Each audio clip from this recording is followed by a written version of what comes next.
Hi, my name's Colin McInnes, and what I want to talk to you about is the Ebola crisis. Now, the first thing I want to say is that I'm not a public health specialist. I'm a political scientist specialising in international relations. So while public health are thinking about Ebola in terms of development of vaccines, development of treatments, and how the disease is spreading, what I'm interested in is why did the crisis occur in the first place? Why is it that we have a major outbreak of a disease in West Africa which is beginning to spread to other parts of the world? Now, the first point I want to make is that this isn't a unique crisis. Rather, Ebola is the latest in a series of crises involving infectious diseases. If you think back a few years, we had swine flu, we've had MERS, Middle Eastern Respiratory Syndrome, and a decade or so ago we had SARS. And prior to that, of course, HIV. So something odd seems to be happening. For the first time in living memory, we in the West are experiencing or worrying about the spread of infectious diseases. Why is this? Now, the standard explanation is that globalization is allowing people to move much more freely around the world, much more quickly around the world, and this is allowing disease to spread. But I think there's another question we should be asking ourselves.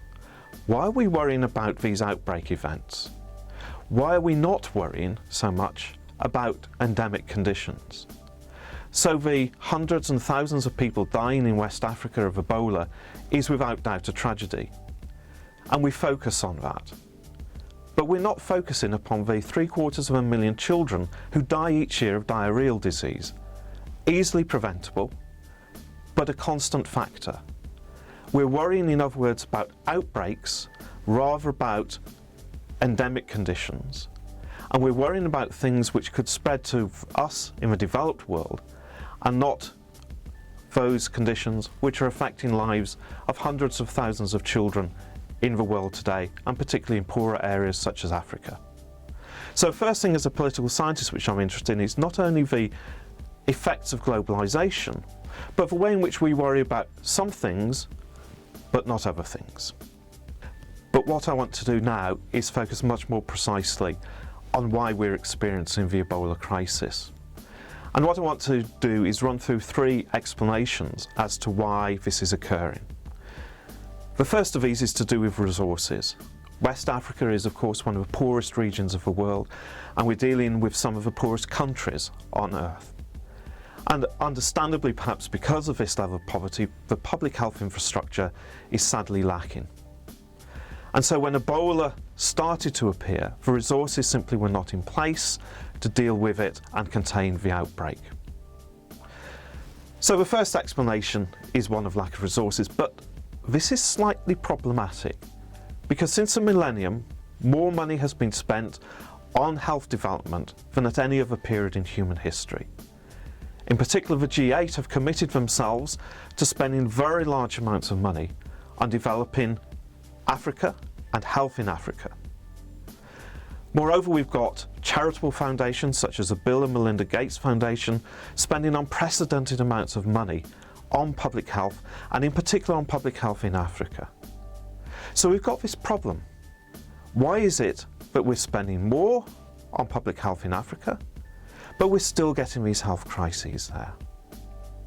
Now, the easy explanation is to say we're still not spending enough. But I think a more sophisticated explanation looks at what we're spending the money on.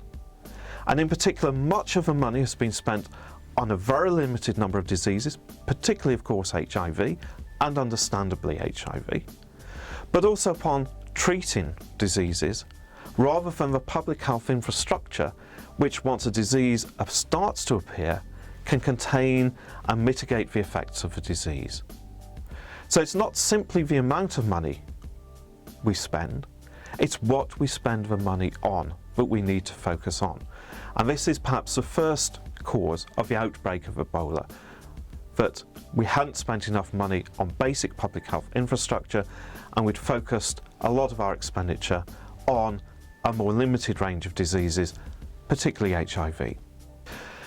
Now, the second explanation may seem slightly unusual, and it's a product of the increased interest in trying to improve public health. We've seen a huge growth in the number of bodies and organisations and private individuals who are interested in trying to improve health conditions, and particularly health conditions in Africa.